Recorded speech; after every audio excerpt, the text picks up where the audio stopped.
How to get the support you need in perimenopause. Sometimes in menopause and perimenopause, there are so many different symptoms and different issues that women struggle with, and they don't know where to start. And one of the typical things I see is that people copy a friend's advice, usually around supplements or HRT or something like that, forgetting that everyone is unique. So it's actually really important before you start to look at supplements and treatments or whatever it is that you want, what you think you might need. It's really important to ascertain which areas need support, because there are so many. And it isn't always just about your hormones changing and your hormones being out of balance or declining. At perimenopause, we also see a rise in insulin sensitivity, insulin resistance, and we also see a rise in metabolic issues. So actually, it might be that the root cause is lower estrogen, but it might not be. It might be that you're becoming a little bit more insulin resistant, and actually sometimes the estrogen peaks and troughs. So if you take something to support estrogen, it might cause more harm than good, because your estrogen levels might even go even higher and exacerbate some problems. So for example, if you're experiencing really heavy periods or mood swings or heavy, uncomfortable, painful breasts, or cysts of any kind, if you add in a lot more estrogenic foods or supplements, or even estrogen itself as a medication, you could actually be making things a lot worse. So I would say think about what the symptoms are first, because chances are your symptoms aren't exactly the same as your friends. So the symptoms, obviously there's hundreds of them really, but one thing I would ask you to think about is, what's your energy like, and have you got brain fog? Because actually sometimes that's something we see anyway at this time of life because of stress or poor sleep. Or it can be B12, low B12. And low B12 is extremely common. I see it a lot in my practice. So it's really useful to ascertain what's going on before you start throwing lots of different things at it. So perhaps go to your doctor and ask for some blood tests, a full blood panel, and getting things like B12 and iron are really helpful, because if you are particularly tired, those nutrients are indicated. The other thing that's really important for you to investigate is your thyroid health, because whatever hormones or supplements you throw at yourself, if your thyroid is not happy, if it's under functioning, or if there's any kind of thyroid disease that hasn't been diagnosed, again, you won't get anywhere. In fact, things might be made worse. So I would always say, if you're struggling particularly with low energy, or really struggling with weight loss, struggling to lose weight, and that's a new thing for you, then I would also see if you could have your thyroid looked at as well.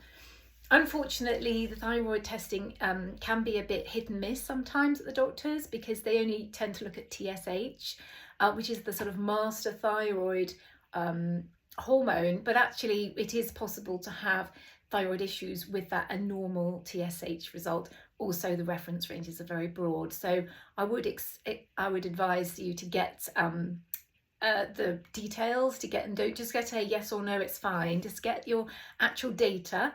But if you can encourage your doctor as well to at least test something like free T3, that would be really helpful. There are more markers as well to give a bigger picture. So just get some clarification on what are my perimenopausal issues, and is it just down to perimenopause? Make sure you get the right help that you need.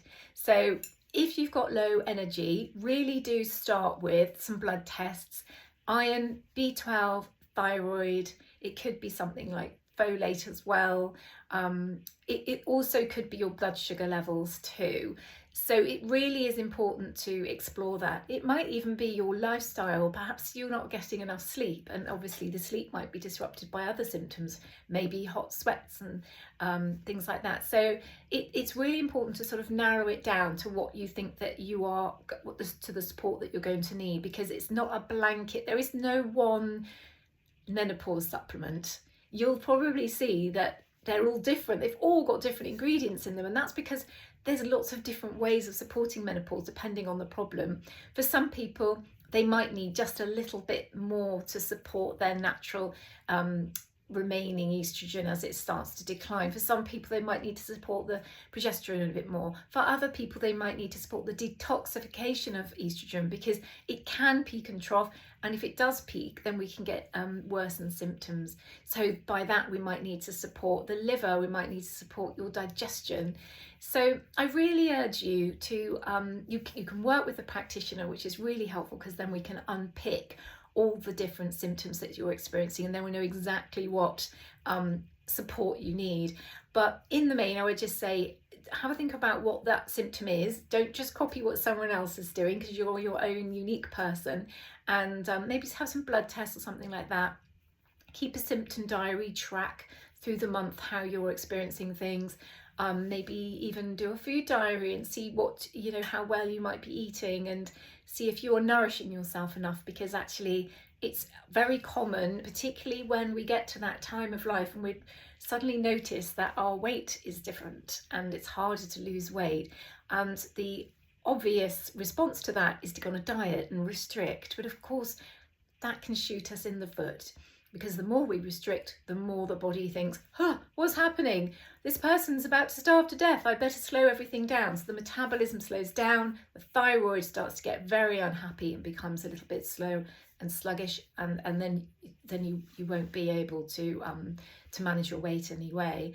So it's really important that you get all the nutrients you need. So if you are feeling really desperate to be proactive yourself and you want to do something to support yourself, then I would say start with a multi-nutrient, and it doesn't need to have fancy ingredients in it.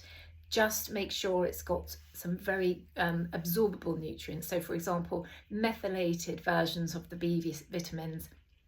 The cheap supermarket ones are not very effective. They have very low doses. They have lots of added ingredients that are not desirable, but more importantly, they're not in the form that is absorbable, so they might not make any difference to you. So unfortunately, you do get what you pay for with supplements. But just be careful. You don't necessarily need lots of supplements, but if you want to start somewhere, start with just a general multi-nutrient to support your foundational nutrients, because at the end of the day, your body's very clever, and it likes to sort itself out, but it needs the raw materials, and the raw materials are nutrients.